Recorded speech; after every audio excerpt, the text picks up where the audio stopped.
তরিকার উপর বিস্তারিত আলোচনা হয়েছে। তাতে বলা হয়েছে যে বাংলাদেশে অধিকাংশ মানুষ 3 বিদআত দিয়ে নামাজ শুরু করে। 3 বিদআত দিয়ে, সুন্নাত দিয়ে শুরু করেন না, এক তো বিদআত দিয়ে, আবার এক বিদআত না, 1 2 3, হ্যাঁ, বিদআতের বেড়া আর বেড়া, প্রাচীর আর প্রাচীর। কেমন করে কবুল হবে? যেখানে নবী সাল্লাল্লাহু আলাইহি ওয়াসাল্লাম বলছেন যে মান আমিলা আমালান লাইসা আলাইহি আমরুনা ফাহুয়া রাদ্দুন, মায়াস রাদিয়াল্লাহু তাআলা হাদিস বর্ণনা করেছেন যে যেই ব্যক্তি এমন কোন আমল করবে যেটি নবী সাল্লাল্লাহু আলাইহি ওয়াসাল্লামের তরিকায় নয়, সেটি হচ্ছে প্রত্যাখ্যাত মরদুদ।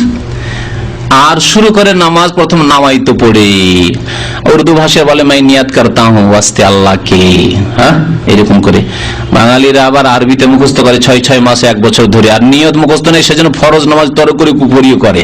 কি করবো না, নিয়ত মুখস্থ নেই, নামাজ পড়া না কেন? নিয়ত মুখস্থ নেই, বিদআত মুখস্থ নেই, সেজন্য ফরজ আদায় করে না। বিদআত মুখস্থ নেই, সেজন্য ফরজ আদায় করে না, কুফরি করে। আউযুবিল্লাহ। নামাইতো পড়া এক বিদআত। 2 নম্বর বিদআত হচ্ছে মুক্তাদি হলে ইক্তাদাইতু বিহাযাল ইমাম, হ্যাঁ, দ্বিতীয় নিয়ত এটা ইক্তেদা করার নিয়ত। আর ইমাম বলবে আনা ইমামুল লিমান হাজারা ওয়া মাল্লামি হাজর, যারা হাজির হয়ে গেছে, যারা পরে আসবে তাদের সবার ইমাম হইলাম, হ্যাঁ, ও এক বিদআত করলো। আর 3 নম্বর বিদআত হচ্ছে যায় নামাজের দোয়া মুসাল্লার দাইনি ওয়াজাত ওয়াজাইল্লাযী ফাতারাস সামা, তারপরে সুন্নাত। তাহলে 3 বিদআতের পরে সুন্নাত। আল্লাহু আকবার, তাকবীরে তাহরিমা। এইরকম নামাজ নেই। নবী সাল্লাল্লাহু আলাইহি ওয়াসাল্লামের নামাজ শুরু হইতো তাকবীরে তাহরিম, আল্লাহু আকবার দিয়ে নামাজ শুরু হইতো, অন্তরে নিয়ত হইতো, নিয়ত করতেন, নিয়ত পড়তেন না। কোন সাহাবী, কোন তাবেঈ নিয়ত পড়েননি। ইমাম আবু হানিফা রাহমাতুল্লাহ আলাইহি থেকেও কেউ যদি প্রমাণ করতে পারে, আমি মেনে নেব যে ঠিক আছে বাবা, তুমি হানাফি, ইমাম আবু হানিফা করেছেন, যাক তাকলিদে সাক্ষী করো তুমি। তাও যদি প্রমাণ করতে পারে, তবুও তার শুকরিয়া আদায় করবা। আমি বিশেষ করে আলেম সমাজকে বলছি, বিদাতি আলেম সমাজকে, যে ইমাম আবু হানিফা থেকে প্রমাণ করে দেন যে কালা আবু হানিফা ইয়াতালাফাজুন নিয়া, মুসল্লি নিয়ত পড়বে, এই কথা ইমাম আবু হানিফা বলেছেন, ইমাম শাফি বলেছেন, মালিক বলেছেন, আহমদ বলেছেন, 4 ইমাম, কোন ইমাম বলেননি। তাহলে কোন শরীয়তের উপর আছেন? কোন নামাজ পড়ছেন? না নবী সাল্লাল্লাহু আলাইহি ওয়াসাল্লাম নামাজ হইলো, না হানাফি নামাজ হইলো, না শাফি নামাজ হইলো, না মালিকি নামাজ হইলো, না হাম্বলি নামাজ হইলো, ডুপ্লিকেট হানাফি নামাজ হইলো।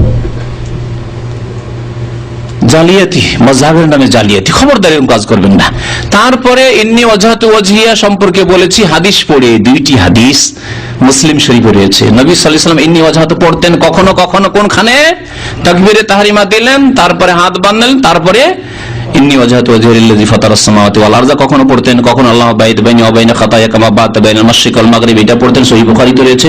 কখনো পড়তেন সুবহানাকা আল্লাহুম্মা ওয়া বিহামদিকা ওয়া তাবারাকা ইসমুকা ওয়া তাআলা জাদ্দুকা ওয়া লা ইলাহা গায়রুকা। এটি শুধু মুখস্থ আছে, আর ওগুলো মুখস্থ নেই। আর যদি ওয়াজহাত মুখস্থ আছে কিন্তু বিদআতি তরিকায় মুখস্থ, মানে বিদআতি জায়গায় পড়বো, মুশকিল এখানে।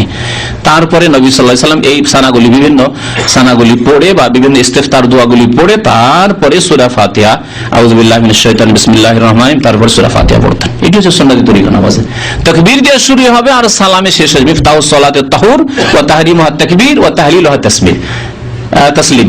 নামাজের চাবি হচ্ছে তাহারাত, পবিত্রতা, ওযু, গোসল যদি গোসল ফরজ থাকে।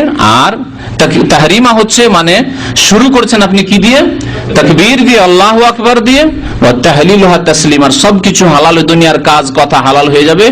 সালাম ফিরলে এখন চলে যেতে পারেন, কাজ থাকলে চলে যেতে পারেন। এই দিয়ে নামাজ শেষ।